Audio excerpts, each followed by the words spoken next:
Okay, I'm sure you all know who Uncle Ben is. And yes, I'm talking about Webhead's uncle here, not the one that gives Asian people a heart attack when they find out we microwave our rice. Hiya. Yeah, it's all great Mr. Responsibility I'm referring to here.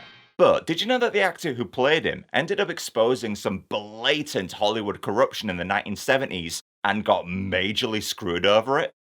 The world needs to know about this. So yeah, this is the late and great actor Cliff Robertson. Uncle Ben is what he's most famous for these days, but he was a prominent Hollywood star in the 1960s, playing famous men like Buzz Aldrin, Henry Ford, and JFK. He won the Oscar for Best Actor for his leading role in Charlie, and he even made an appearance on Adam West's Batman. Dude is living the high life, and deservedly so.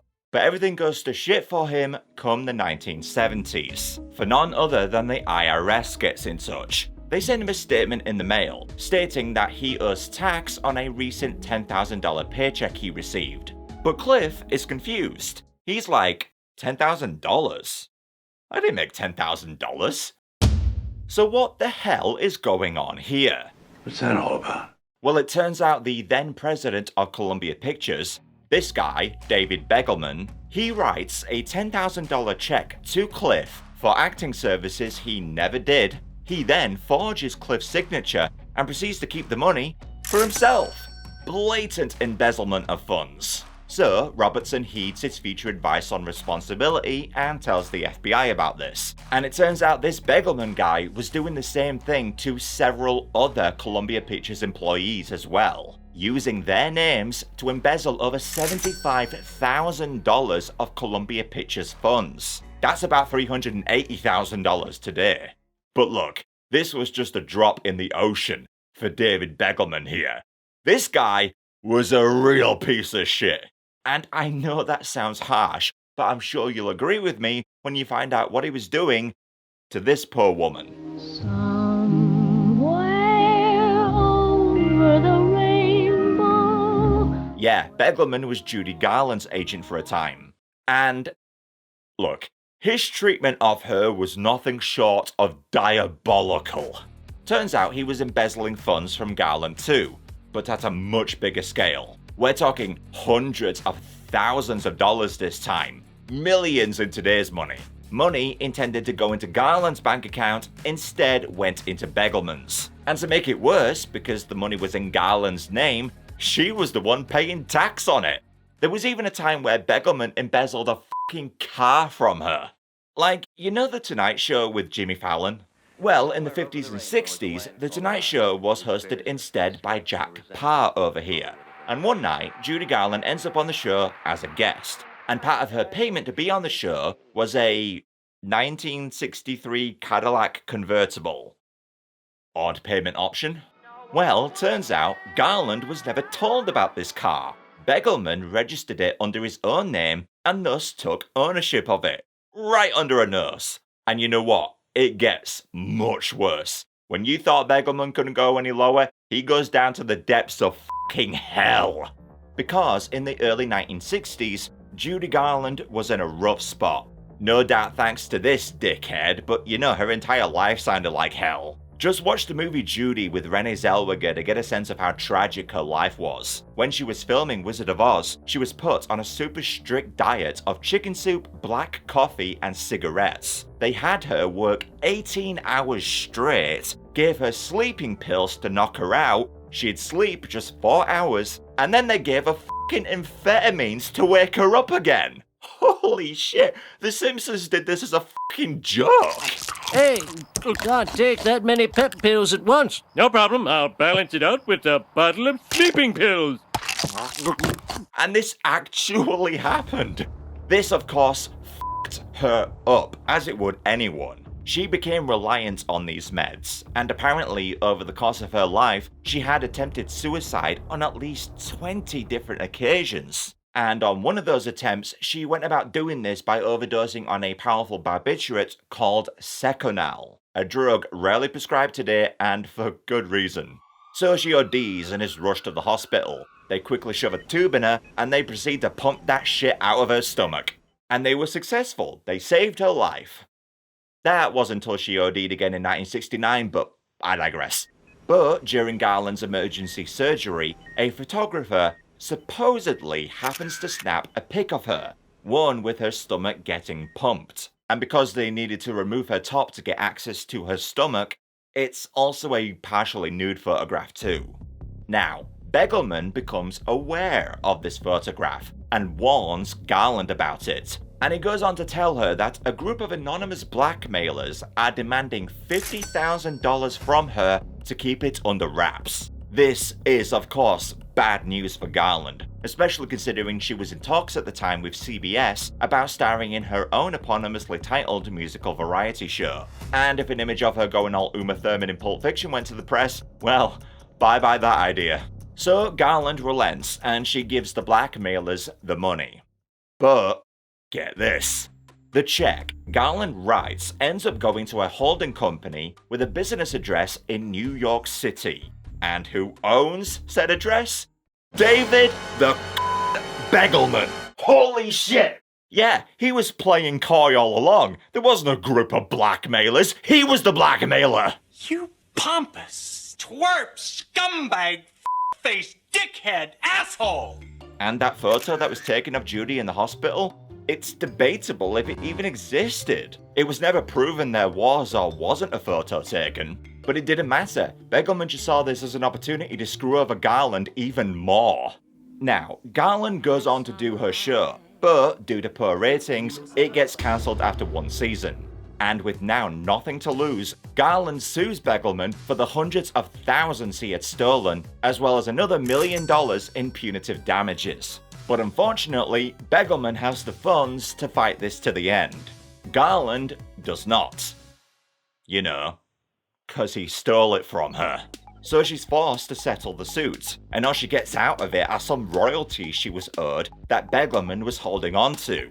Royalties he was holding because of the lawsuits. In other words, Garland gained nothing from this. In fact, given the legal fee, she was likely worse off than she was before. And because it was never proven that money was embezzled from her, to the IRS, it looks like she's a tax cheat. So when she dies, she ends up owing a lot of money that her daughter, Liza Minnelli, had to help pay off. Apparently she got help from Frank Sinatra to do this, so thank you, Frank.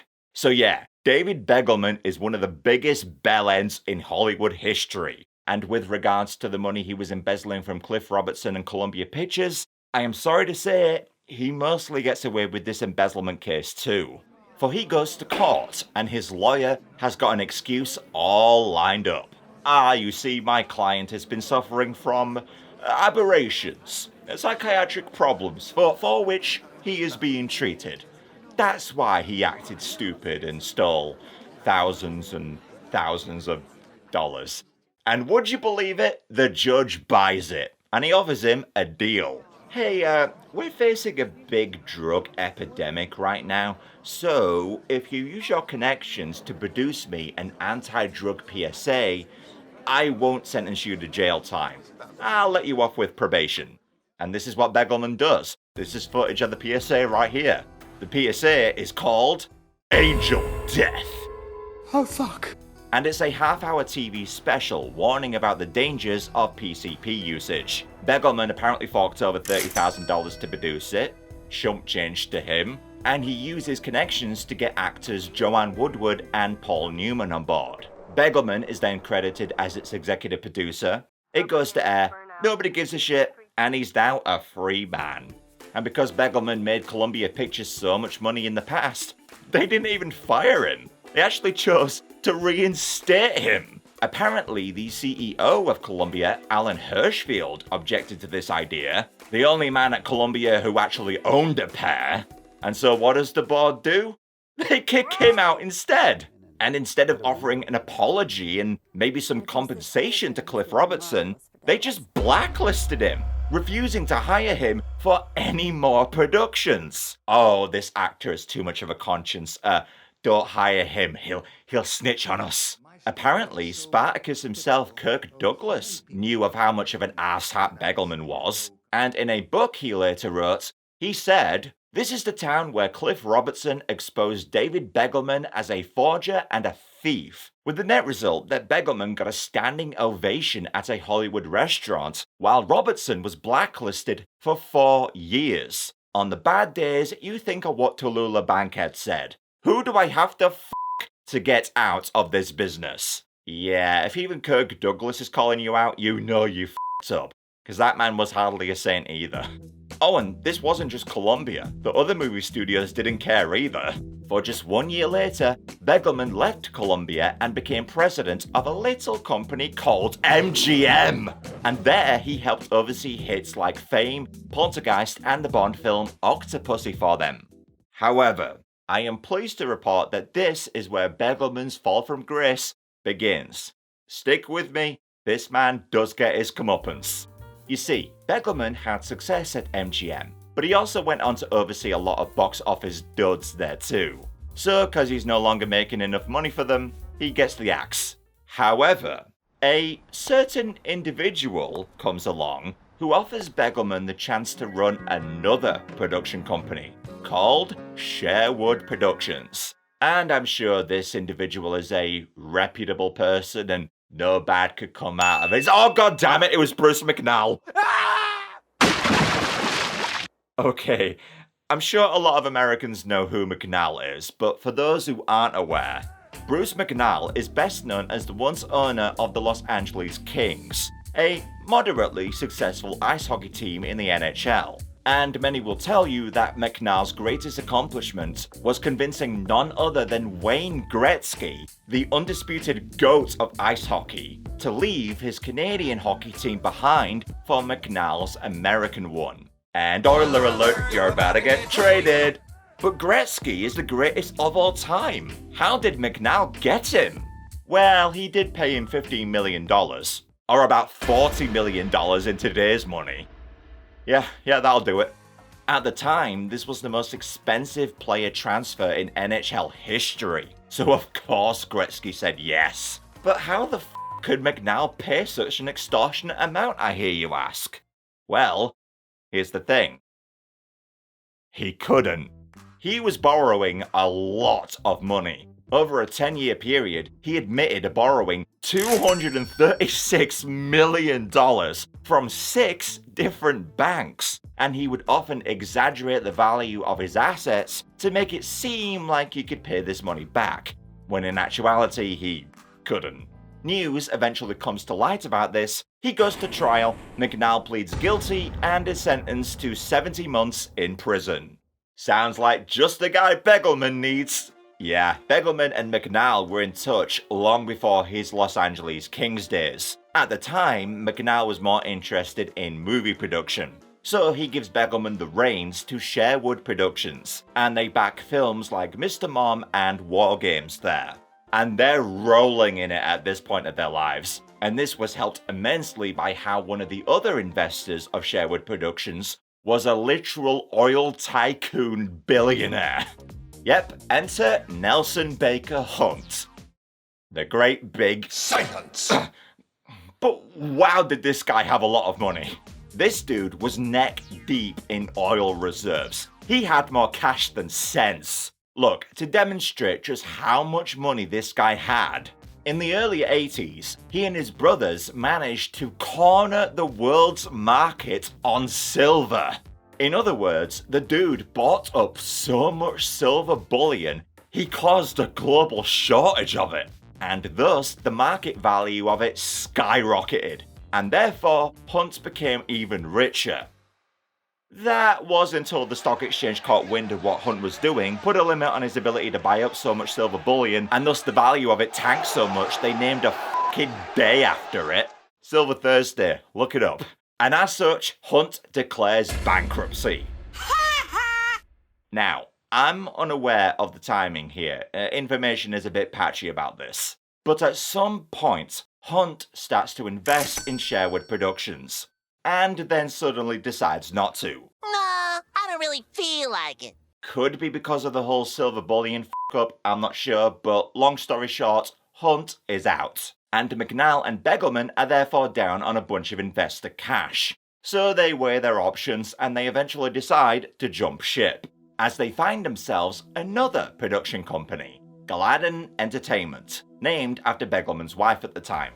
And they see some further success there with films like Mannequin, Weekend at Bernie's, and The Fabulous Baker Boys. But then comes in a lot of box office bombs, like Short Time and Mannequin 2.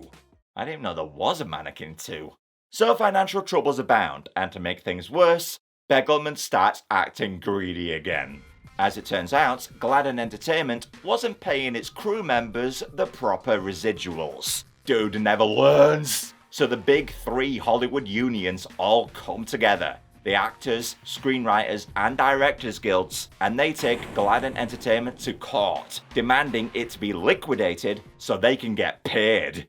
They win, huzzah, and also cause Gladden Entertainment owed an additional $90 million to its investors. The company ceases all operations and they declare bankruptcy too. But not to worry, Begelman has a genius plan. He'll just start up another production company, and he'll call it Gladden Productions. Gladden Productions. They'll never know. Now, I know this is hard to believe, but it turns out nobody wanted to fund Gladden Productions. Gee, I wonder why. Yeah, it was now finally evident how much of a crook Begelman was. And by this point of his life, he was drowning in lawsuits and he was riddled with debt. Dude was up shit creek without a paddle. He defaulted on a mortgage he was paying for his Beverly Hills home. Several former investors and partners were rightfully accusing him of fraud, and even the friends he played poker with kicked him out of their circle because of the hundreds of thousands of dollars he owed them. Dude is f***ed. It's over for him. The only thing he's got going is that he's somehow not in prison. So Begelman gets depressed. Like, really depressed. And in 1995, he checks himself into a Los Angeles hotel under a false name. He spends a night with Tony Bennett's ex-wife. He was having an affair with her, because of course a man like this is having an affair. I assume he has one last smash. She leaves, Begelman goes to sit on his bed, he pulls out his favorite .38 caliber handgun, loads in a bullet, points it at his own head, and BAM! May he rest in peace. Begelman is buried in the Hillside Memorial Park Cemetery in Culver City. And 6 years later, we join back up with Cliff Robertson. And cause time had moved on and new management had taken over at Columbia, it opened the doors for him to return to the movie studio. And he goes on to star in a certain 2002 superhero production for them you all know and love.